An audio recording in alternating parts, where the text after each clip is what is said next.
Assalamualaikum warahmatullahi wabarakatuh. Oke, dalam kesempatan ini kita akan membahas masalah pernafasan ya. Ada beberapa pertanyaan dari teman-teman. Pertama, ayam pilek dan senot tidak kunjung sembuh. Ini penyebab dan cara penanganannya gimana? Oke. Jadi kalau penyakit pernafasan itu memang murni yang disebabkan bakteri, mungkin bisa senot, koryza atau CRD kompleks. Itu apabila jenengan kasih antibiotik itu biasanya akan ada perubahan, walaupun katakanlah mungkin karena obatnya kurang kuat sehingga belum begitu tuntas, itu biasanya bisa, tapi minimal ada mengarah ke recovery atau penyembuhan. Itu tanda-tanda bakteri. Tapi apabila jenengan kasih obat sudah sekian lama dan berkali-kali ternyata tidak ada perubahan, itu ada kemungkinan bisa disebabkan oleh virus. Jadi memang pilek itu bisa juga disebabkan oleh virus ataupun oleh bakteri. Kalau memang bakteri mungkin bisa jenengan pakai antibiotik. Salah satu contoh antibiotik ini yang kita pajang di sini mungkin ada doxerin atau ada Fluxasil yang injeksi mungkin tinolin atau betaspeklin atau vimirin spek, Tasetrep, itu bisa. Itu biasanya kalau itu benar-benar pileknya disebabkan oleh bakteri, biasanya ada perkembangan bahkan mengarah ke penyembuhan. Tapi apabila pilek itu berlarut-larut dan setelah jenengan obati ternyata tidak ada perubahan, itu bisa mengarah ke penyakit virus. Mungkin juga bisa ILT atau mungkin juga ND yang terlalu pun juga salah satu tandanya bisa disebabkan oleh pilek. Jadi ini jenengan harus benar-benar jeli. Kalau memang itu disebabkan oleh bakteri, coba jenengan obat-obat yang ini sudah bisa jenengan pakai. Terus jenengan juga dibantu dengan obat-obat semprot untuk meminimalkan atau menekan virus lapangan yang bisa menyebabkan pilek tadi. Jadi harus jenengan kenali pilek ini disebabkan oleh virus ataupun bakteri, tapi rata-rata biasanya yang paling sering itu memang penyebabnya bakteri. Kalau penyebab pilek yang tidak kunjung sembuh, biasanya selain murni pilek, biasanya ada tanda lain. Biasanya seperti ILT itu selain juga mengeluarkan ingus kadang-kadang, tapi yang paling nyata biasanya ada busa di kelopak matanya. Itu harus ditangani dengan vaksin. Jadi teman-teman harus benar-benar jeli dan harus benar-benar paham. Kadang-kadang ada bakteri tapi tidak sembuh-sembuh.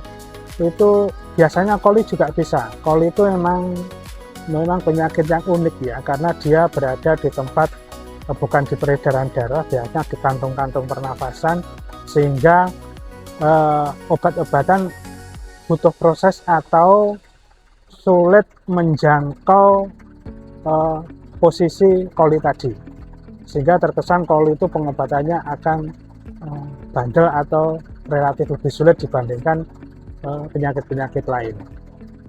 Jadi sekali lagi, penggunaan obat yang tepat itu adalah solusi bagi penanganan ayam jenengan. Jadi kadang-kadang ada penggunaan obat yang kurang tepat, misalnya seharusnya untuk pencernaan jenengan pakai untuk mengatasi pilek atau penyakit-penyakit pernafasan, itu juga kurang pas. Artinya membuat secara ekonomi membuang kos yang sia-sia. Jadi sekali lagi itu tanda-tanda pilek atau penyakit senot atau penyakit apapun yang disebabkan oleh pernafasan. Itu juga berkaitan dengan ayam ngorok saat malam hari, bahaya atau masih normal. Jadi begini, ayam ngorok pada waktu malam hari itu tanda-tanda berarti ayam itu ada masalah, terutama di pernafasannya. Tapi kalau di siang hari pada waktu panas itu juga ada dua kemungkinan. Mungkin karena memang mengatasi panas itu biasanya ayam akan penting sehingga akan kadang-kadang timbul suara ngorok. Itu normal-normal saja biasanya, dengan syarat nanti di waktu suhu sudah turun di sore hari atau malam hari tidak menimbulkan suara ngorok.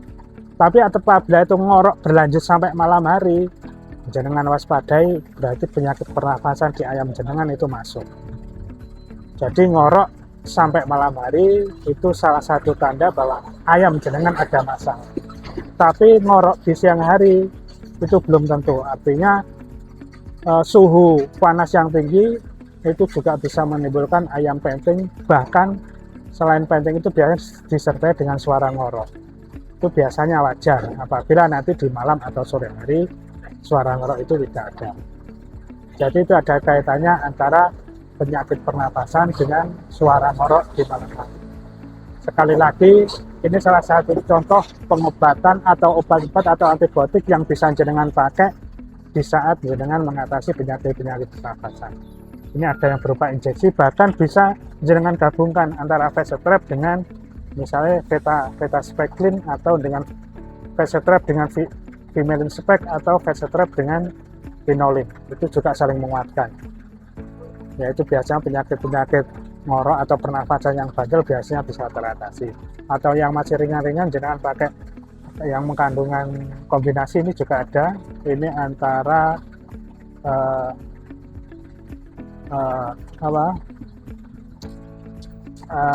penyakit-penyakit pernapasan itu juga bisa lewat minum.